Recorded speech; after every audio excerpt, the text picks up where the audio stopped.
comes more, where a step 5 moment is realizing that there's contrast and you can choose from it the colors of the palette that you want. Well, a lot of you are too much in your head, and part of that is because as you come into this teaching and you want to be a deliberate creator, we've talked about so many things and you're trying to do them all at once. What we really want you to do is to realize that you took care of it in step 1 and we took care of it in step 2, and now it's time for you to just chill and find out what you can let in, and stop trying to justify the good that's coming to you through the behavior that you're offering. And most of all, stop paying attention to what anybody else thinks about what you're doing. And we are so good at our job. You should see the steady attention that we have on what you want, and you should see the cooperative components that have come.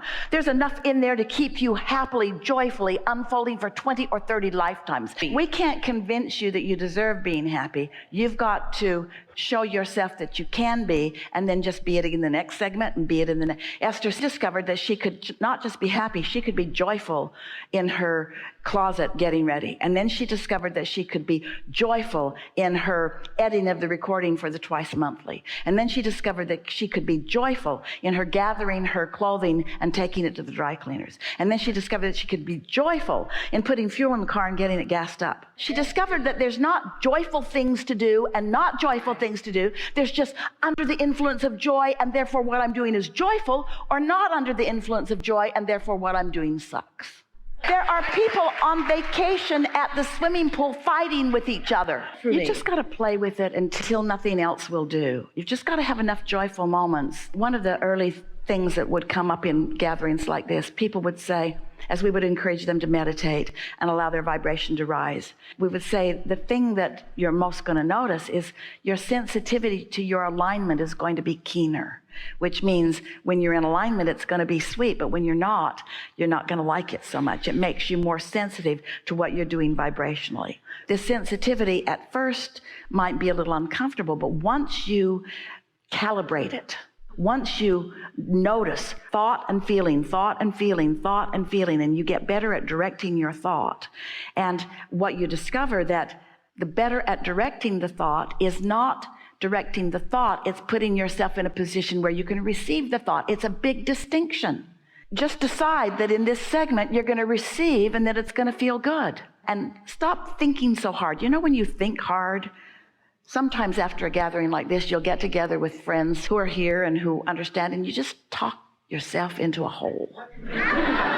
Just trying to figure it out. What'd you learn? Oh, I learned this and this and this. Well, just give it a rest. There are just a few things that you want to know. Do you accept that there is a vortex? Yes. Do you accept that your inner being is there Yes. and tending to it? Yes. And that everything that you want is all in the state of becoming? Yes. And that your work singularly is to tune into that?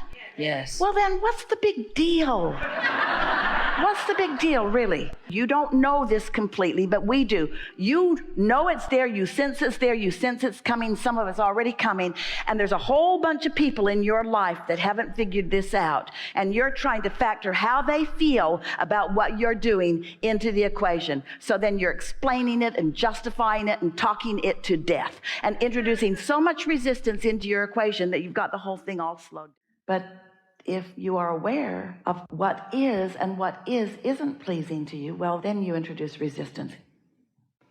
So vibration equals your point of attraction. And your point of attraction, meaning you offer a frequency that the law of attraction matches with cooperative components. And so if you're focused upon not enough money, then what keeps matching up with you are circumstances and events that match that.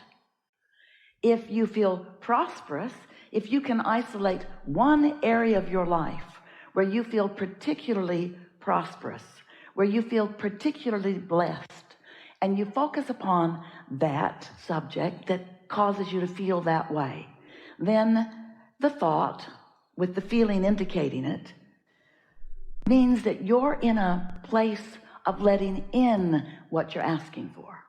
But if you don't feel blessed, if you're finding that reason to complain or that reason to argue for your limitations, then those thoughts, those practice thoughts, those thoughts that often you continue to think, those thoughts that because you continue to think them, we call them beliefs. Those beliefs hold you in a holding pattern of resistance, so that even though you're asking, you're resisting, and you're asking and you're resisting. And that sort of push and pull causes tension and stress within you. What we're really getting at with this very brief segment that we want to present in a way that you can really hear it and feel it, what we're really getting at is that what is your biggest hindrance to what is becoming. Because sometimes what is contains things you don't want to continue, and sometimes what is missing things you do want. So if you are mostly doing what most of you mostly do, which is offer most of your vibration in response to what you are observing, then you are introducing unnecessary resistance into the equation. And as we are visiting here today, you can sort some of that out. We know you'll find some clarity about it. Do you believe that you are the creator of your own reality? Yes. Do you believe that therefore you are the attractor of it? Yes.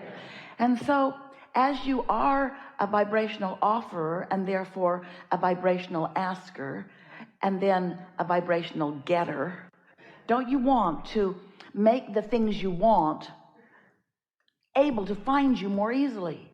Don't you want to light up about that rather than about the opposite? Which makes us want to ask you another question. What influence are you under? Are you under the influence of your inner being? Because if you are, then you want to feel good and mostly do, and therefore are in the place of opening thought pathways to what you want. But if you're under the influence of what is, of how it is, of something that's bothering you, then we get it. It feels logical that you ought to be able to point out that something is really screwy about that. And you certainly can.